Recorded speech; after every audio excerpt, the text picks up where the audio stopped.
이 땅에는 수많은 공동체들이 있습니다. 세 가지만 보면 민족의 공동체가 있습니다. 해외에 있는 우리 동포들이 코로나19로 귀국해서 양성자로 판명이 되든 음성자로 잠깐의 격리가 되든지 간에 국가에서 도와주고 치료를 받게 해주고, 또 이렇게 잠깐 격리되어 있는 기간 동안에 햇반도 라면도 주어서 저들이 그 가족에 격리되어 있을 때 필요한 것들을 공급해 주는 모습을 우리가 매스컴에서 잘 보고 있습니다. 역사에 보면 나라가 위급할 때 생명 바쳐가면서 나를 지킨 사람들, 왜입니까? 민족의 공동체 속에 있는 사람들이기 때문에 이러한 일들이 있었음을 보게 됩니다. 두 번째로는 교회의 공동체입니다. 초대교회가 성령 충만을 받고 믿음의 공동체가 세워졌지요. 영적인 공동체라고 부릅니다. 우리나라가 어려운 가운데도 70년대부터 90년대까지 많은 우리의 신앙의 선배들이 교회의 공동체를 세우느라고 수고들 많이 한 선배들의 신앙과 자세들을 볼 수가 있습니다. 세 번째는 가정의 공동체입니다. 가족제도는 인류 범죄 전에 하나님께서 설계하신 귀한 공동체이죠. 물론 짐승의 세계에도 가족제도가 있어서 바이틈에 집을 짓고 새들의 세계에도 가족제도가 있어 보금자리에 새끼를 기르고는 합니다. 하나님의 형상대로 창조된 사람들은 가정, 또 사회, 국가의 기초가 바로 가정이라고 하는 것입니다. 비유한다고 하면 콘크리트의 거대한 사막에서 낙타가 쉴 것은, 그리고 녹지가 될 수 있는 것은 바로 가정이라고 비유할 수가 있습니다. 가정이 흔들리면 사회 전체나 국가의 존립이 위태로운 것입니다. 과거 역사에 보면 왕정시대 때 가정이 흔들리니까는 그 왕가 때문에 나라까지 휘청거리며 심지어는 나라까지 망하는 일이 있었던 것을 과거 역사에서 볼 수가 있습니다. 인류 문명이 시작된 이래로 정치나 경제나 사회나 문화의 각 방면에서 많은 변화가 있었지만 변화되지 않은 사회의 단위가 있는데 그것은 바로 가정이라고 볼 수가 있습니다. 우리 사람들은 가정을 떠나서는 살 수 없는 가정 중심적인 존재라고 보게 됩니다. 미국의 한 조사에서 금년에 당신이 원하는 것이 무엇이냐라고 질문했더니 90% 이상이 좋은 가정, 행복한 가정을 이루기를 원한다라고 하는 응답이 나왔습니다. 때로는 명예와 권력 때문에 가정을 떠나 사는 사람도 있는데 이들은 결국에 가서 불행을 초래하고 맙니다. 가정의 공동체에는 두 가지 종류가 있음을 보게 됩니다. 첫째로는 부정적인 사고를 가진 가정들이 있습니다. 비록 지적인 수준과 교양이 있을지라도 모든 것이 소극적이고 냉소적이기 때문에 그런 가정에서 자라는 사람은 뚜렷한 성공적인 삶을 살기가 어렵다라고 하는 것입니다. 두 번째는 긍정적인 사고를 가진 가정이 있습니다. 비록 경제적으로 풍부하지 못하고 지식이 풍부하지 못하더라도 가정의 성격이 원만하고 평화롭고 이해력이 있습니다. 사랑할 줄 알고 격려할 줄 압니다. 이런 가정에서 성장한 사람들은 성공하는 모습이 있음을 보게 됩니다. 그래서 슐러라고 하는 사람은 가정을 가정공화국이라고 하면서 남편은 그 공화국의 대통령이고 아내는 황후이고 자녀들은 왕자와 공주라고 표현을 했습니다. 이러한 질서의식이 가정에 자리 잡고 있을 때 그 가정은 편안한 것이죠. 물론 여기서 구분한 것은 인간의 차별이 아니라 기능적인 조화를 위한 구분을 말하는 것입니다. 이 질서를 무시하면 가정은 파탄에 이르게 되고 마는 것입니다.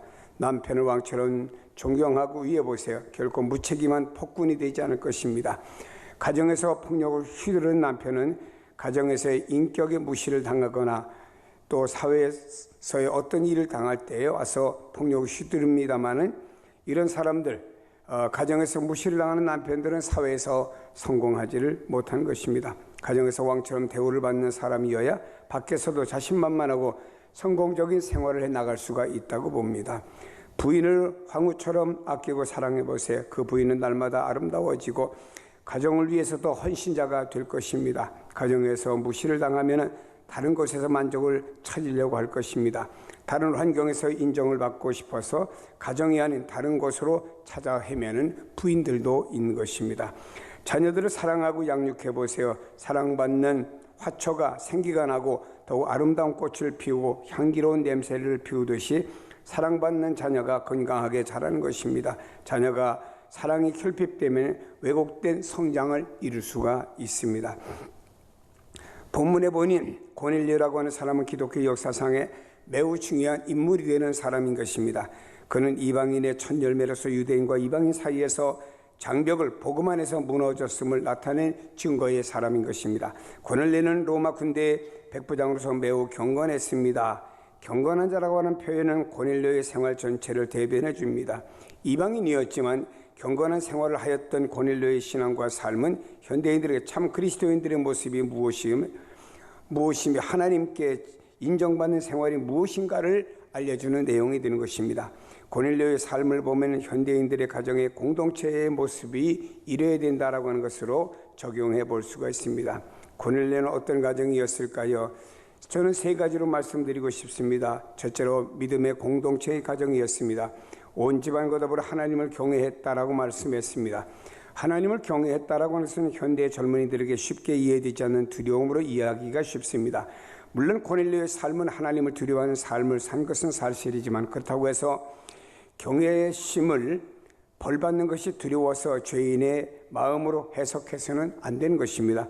본문의 경외심이라고 하는 것은 하나님이 창조주가 되시며 구원자가 되시는 그 하나님의 절대 주권을 인정하며 그분의 뜻에 따라 살고자 하는 그 마음 자세가 바로 하나님을 경외했다 하는 말씀으로 이해할 수가 있습니다. 잠언서 9장 10절에 여호와를 경외하는 것이 지혜의 근본이요 거룩하신 자를 아는 것이 명철이니라. 인생에게서 가장 가치 있고 의미 있는 일은 하나님을 사랑하는 것, 이것이라고 말씀하고 있습니다. 또한 잠언 14장 27절에 여호와를 경외하는 것은 생명의 세민이 사망의 그물에서 벗어나게 하느니라. 여러분, 신적 지혜에 근거한 삶은 바로 여호와를 경외하는 사람들이 그렇게 살도록 인도하는 생명샘과 같은 역할을 하는 것이라고, 하나님을 경외하는 사람에게 이런 삶을 살도록 하나님 인도하신다고 하는 말씀이 되는 것입니다. 고넬료의 가정은 하나님을 경외하는 것이 신앙이었고 생활이었습니다. 하나님께서 생명을 주신 창조주이시고 구속주라고 믿었습니다. 이것을 늘 인식하며 하나님의 주권을 인정하며 그분의 뜻을 행동하는 것이 성도의 삶이어야 된다고 우리에게 가르쳐주고 있습니다. 일주일에 몇 번 교회 나가고 사회생활과 가정생활에서 하나님을 잊어버리고 있거나 하나님의 주권을 인정하지 않는 삶을 살고 있지 않은지를 돌아보아야 됩니다. 고넬료의 가정은 비록 이방인이었지만 가정의 공동체가 신앙으로 하나 되어 온전히 하나님을 경외했습니다. 그 결과 성령 충만까지 이어져 간 것을 보게 됩니다. 아무리 좋은 가정 환경이 보장되었다 해도 그 가정의 행복이 보장되었다라고 보기는 어렵습니다. 자녀에게 재산을 물려주고 좋은 교육을 받도록 해도 그 자녀가 참다운 인간이 된다고 하는 보장은 없는 것입니다. 가정의 행복을 확고하게 보장하는 것은 신앙인 것입니다. 신앙 중심이 되어 있는 가정은 그 어떤 세파 속에서도 승리하도록 되어져 있기 때문입니다. 가정의 신앙의 유산만이 영원한 유산이 됩니다. 이렇게 되기 위해서는 먼저 부모가 말씀으로 살고 찬송과 기도의 본이 되어져야 됩니다. 신앙 중심으로 사는 부모에게 방탕한 자녀가 나오지 않습니다. 자녀를 위해서 기도하면은 그 자녀를 축복되게 만들어주는 것을 보게 됩니다. 어거스틴이라는 사람은 젊은 날에 이단 사상과 육체적인 방탕으로 살아갔습니다. 어머니 모니카의 끊임없는 기도로 결국에 그는 다른 어거스틴으로 변화되게 되었습니다. 그래서 교회 역사에 어거스틴을 성자라 칭하리만큼 그에게 변화 준 배후에는 그 어머니 기도가 있었음을 보게 됩니다. 디모데는 외할머니 로이스와 어머니 유니게의 기도와 신앙으로 말미암아 위대한 하나님의 종이 된 것을 성경에서 볼 수 있고요. 사무엘도 어머니 한나의 기도로 말미암아 선지자가 되는 반열에 세움받게 되었습니다. 어제 국민일보 난 내용 가운데 이런 내용을 보게 되었습니다. 선한 목자 병원의 이창우 박사가 쓴 글이었습니다. 인생에 있어서 가장 중요한 일은 예수 그리스도를 주인으로 영접하는 일입니다. 성공보다 앞서는 문제이고 살고 죽는 일보다 선행이 되어져야 될 문제가 예수 그리스도를 주인으로 영접하는 것이라고 말했습니다. 의사입니다. 병원 원장입니다. 이분이 말하기를 성공하는 것보다, 살고 죽는 것보다 먼저 선행되어져야 될 것은 예수 그리스도를 주인으로 모시는 것이다. 이렇게 국민일보에 기고한 것을 읽어봤습니다. 나라의 존망을 뒤로하는 인생의 본질적인 셈을 가리키는 거죠. 예수 그리스도는 손님이 아닙니다. 예수 그리스도를 주인으로 영접해야 됩니다. 신앙의 공동체 가정만이 행복한 가정을 이룰 수가 있습니다. 두 번째로는 사랑의 공동체의 가정임을 볼 수가 있습니다. 여기 성경에 보니 온 집안이 하나 되어라고 말씀했습니다. 백성을 많이 구제했다고 말씀합니다. 한 시인이 이렇게 표현을 했습니다. 가정이란 아무리 사진들이 벽에 걸려서 빛날지라도 사면에 벽만 가지고는 가정이라 할 수가 없습니다. 거기에는 벽난로가 쌓은 성소를 채우는 애정의 푸름이 있어야 합니다. 가정이란 사랑하는 이가 있어야 됩니다. 가정이란 지붕과 방들만이 아닙니다. 거기에는 사랑할 것이 있어야 됩니다. 거기서는 우리의 마음이 꽃피고 우리를 즐겁게 해주는 입술이 있어야 합니다. 우리를 맞아주는 자도 없고 환영하는 자도 없고 우리를 맞아들이는 자가 없으면 그것이 무슨 가정인가? 사랑하는 여러분, 가정이란 우리가 사랑하는 자, 우리가 사랑할 수 있는 자가 있어야 된다라고 하는 것입니다. 세상에서 사랑의 굶주린 네 종류의 사람이 있다고 말하지요. 첫째로는 환입니다. 아내가 없는 호라비를 환이라고 부르고, 두 번째로 관대, 남편이 없는 과부를 말합니다. 세 번째는 독입니다. 늙어서 자녀가 없는 사람을 가리킵니다. 네 번째로는 어려서 부모를 잊어버린 사람, 고아를 가리키는 것입니다. 이 세상의 사랑에 굶주린 불쌍한 사람들입니다. 그래서 옛날 임금들도 여기 네 종류, 환과 독, 고 사람들에게는 우선적인 사랑을 베풀어 주었다고 하는 역사의 이야기를 들어볼 수 있습니다. 거민은 홀로 집을 독초하고 귀뚜라미는 만나면 혼자 남을 때까지 싸운다고 하지만, 믿음의 가정은 하나님 중심으로 살아가며 자녀들은 부모를 공경하고 부모는 자녀를 사랑하며 부부간에 애정 있게 살아가는 사랑이 넘치는 가정이 행복한 가정이라고 볼 수가 있습니다. 헨리 포드는 자동차의 왕입니다. 자동차를 발명했고 자동차의 왕이고, 지금도 미국에는 포드라고 하는 자동차는 바로 헨리 포드의 이름에 의해서 그 자동차의 네임이 주어진 것입니다. 그는 가정적인 사람이었습니다. 자동차 사업으로 거부가 되었습니다. 그는 나중에 고향 땅에 주택을 지었습니다. 친구가 하루는 이 헨리 포드를 찾아와서 하는 말이, 아니 백만장자의 집이 너무 초라하지 않은가? 이렇게 말할 때 헨리 포드가 이런 말을 했습니다. 건물의 문제가 아닐세, 그 속에 사랑이 있으면 위대한 가정이며 사랑이 없으면 속적으로 지은 대저택도 무너지고 말 것일세 라고 하는 말을 남겼습니다.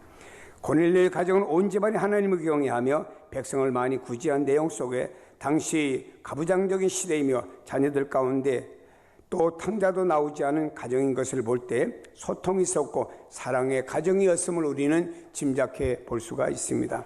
오늘날 가정을 보면 소통과 사랑보다는 갈등의 가정이 있음을 보게 됩니다. 각자의 방에서 각자의 문화를 즐깁니다. 스마트폰이나 혹은 컴퓨터나 TV에 각자의 문화를 즐기다 보니까 소통이 안 됩니다. 사회생활이 바빠 또 거기에 적응하다 보니 서로의 사랑의 교제를 나눌 시간들이 없어지고는 합니다. 그러나 성경에 보면 엘리 제사장의 가정에도 문제아가 있는 가정이 되었고, 다윗 성군의 가정에도 불순종하는 아들로 말미암아 그 가문에 비극이 일어나게 되었고요. 아브라함이라고 하는 믿음의 조상 가정에도 이삭과 이스마엘의 갈등으로 말미암아 가정에 문제가 있었음을 보게 되는 것입니다. 가정의 소통과 또 가정의 이 사랑이라고 하는 건 너무나 우리에게 중요하게 말씀하는 내용들이고요. 현대인들이 바쁘다 보니까 이런 것들을 다 상실해버리는데, 아무리 바쁠지라도 가정에 이런 사랑의 아름다운 건축가로서 여러분들이 아름다운 집을 지어가야 된다고 하는 것입니다. 요한일서 3장 18절에 보면 자녀들아 우리가 말과 혀로만 사랑하지 말고 행함과 진실함으로 하자라고. 사랑에는 바로 행함이 뒤따라야 된다고 하는 것입니다. 또한 요한일서 3장 23절에 그의 계명은 이것이니 곧 그 아들 예수 그리스도의 이름을 믿고 그가 우리에게 주신 계명대로 서로 사랑할 것이라고 그랬습니다. 예수님께서 말씀하셨습니다. 내가 너에게 새 계명을 주느니 구약에는 10계명입니다. 주님이 주신 새 계명을 너희에게 주노니 너희는 서로 사랑하라고 말씀하며 우리에게 주어진 진정한 주님으로부터 주어진 진정한 계명은 사랑이라고 말씀하고 있습니다. 그래서 요한일서 4장 10절에 사랑은 여기 있으니 우리가 하나님을 사랑한 것이 아니요 하나님이 우리를 사랑하사 우리 죄를 속하기 위하여 화목제물로 그 아들을 보내셨습니다. 사랑하는 자들아 하나님이 이같이 우리를 사랑하셨죠. 우리도 서로 사랑하는 것이 마땅하도다 라고 말씀합니다. 달라스라고 하는 영화가 있죠. 한 재벌 가정에서 일어나는 일들 중심으로 엮은 영화 내용입니다. 여기에서 보면은 우리는 돈은 많지만 사랑이 상실된 가정이 어떤 가정인가를 이 영화에서 목격할 수가 있습니다.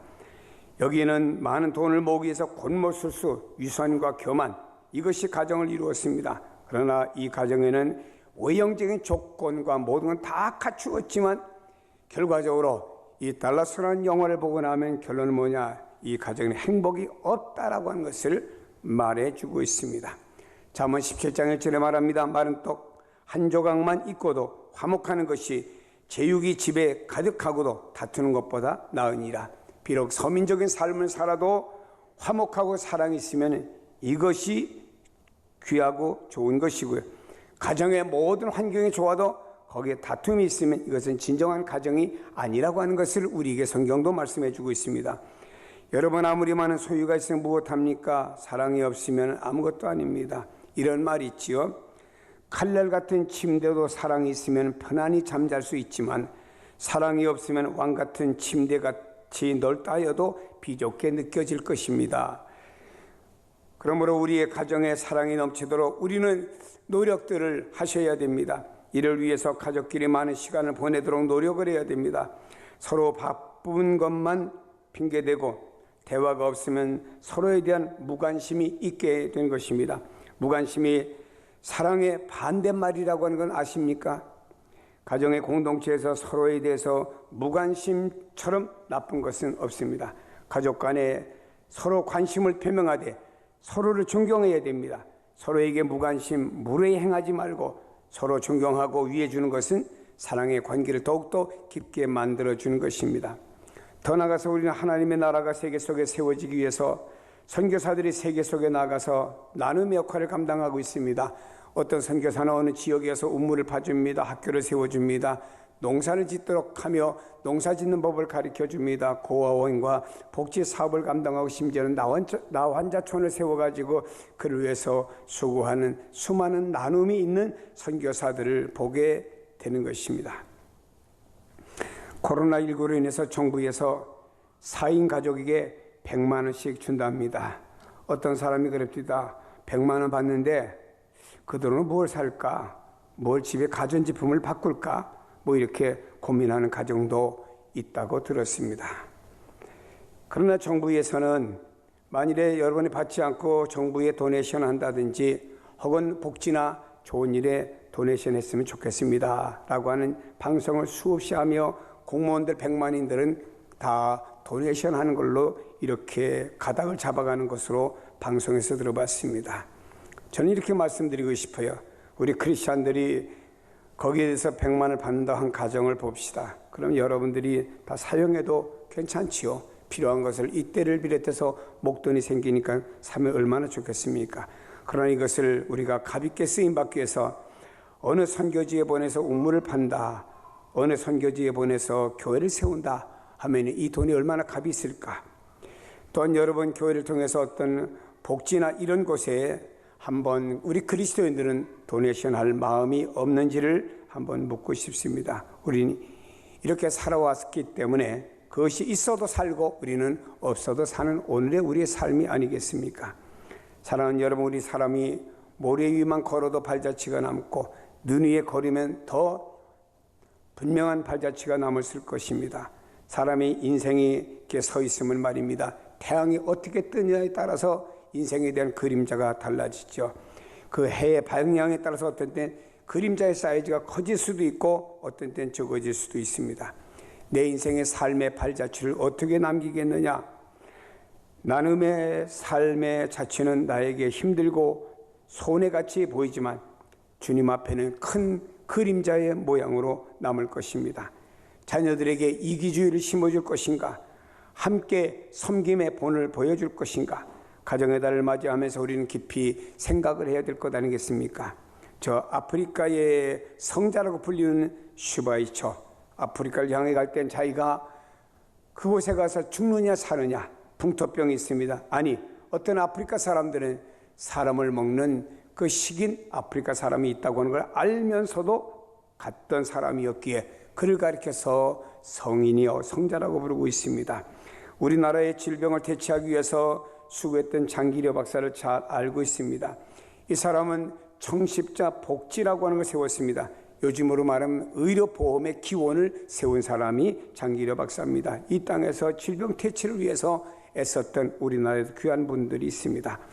저는 요즘에도 가끔 매스컴에 나오는 사람 보면은 빌 게이츠라고 하는 사람은 어마어마한 세계적인 부자입니다. 자기 가진 부를 가지고 세계 질병과 굶주림 퇴치 운동을 위해서 자기는 허름하게 입고 아프리카, 아시아 등등 다니는 내용을 볼 수 있어요. 그가 얼마나 그의 삶을 풍요롭게 살아가도 평생 쓰고도 남는 어마어마한 물질이 있습니다. 그럼에도 불구하고 여러분, 그는 나눔의 삶을 위해서 자신의 남은 생을 어떻게 쓰임받을까를 위해서 다니는 모습을 보게 됩니다. 미국의 흑인 폭동이 일어났던 과거의 시절이 있었습니다. 많은 한국인들의 상가 등등이 흑인들에 의해서 어려움을 당하게 되었죠. 그때 어느 한 슈퍼마켓은 흑인들이 서가지고 보호해주고 거기는 다른 폭동들이 들어가지 못하도록 해주었습니다. 한 한인 마켓입니다. 왜 그런가 나중에 방송에 나왔습니다. 이 한인 마켓의 주인은 말이에요, 이렇게 늘 하루에 팔고 남는 거 있으면 저녁 때 나와서 참 그 거리에 있는 홈리스들 있죠. 그들이 가서 이렇게 하루에 팔고 남은 것들을 갖다 이렇게 흑인들이 주고 베푸는 것이 흑인 사회에서 쫙 소문이 났습니다. 그래서 그 폭동이 일어났을 때도 다른 가족들은 다 생명의 위협도 당하고 모든 것 다 재산을 잃었지만 이 가정은 보호를 받았다고 하는 것입니다. 나눔이라고 하는 것이 이렇게 중요하다라고 하는 것을 우리에게 교훈으로 주고 있습니다. 말씀을 맺겠습니다. 고넬료 가정을 본받읍시다. 우리 가정의 공동체가 믿음의 공동체요, 사랑의 공동체요, 섬김의 공동체로 거듭나야 됩니다. 세상의 본이 되는 그리스도인의 가정으로 여러분이 세워지기를 주님의 이름으로 축복합니다.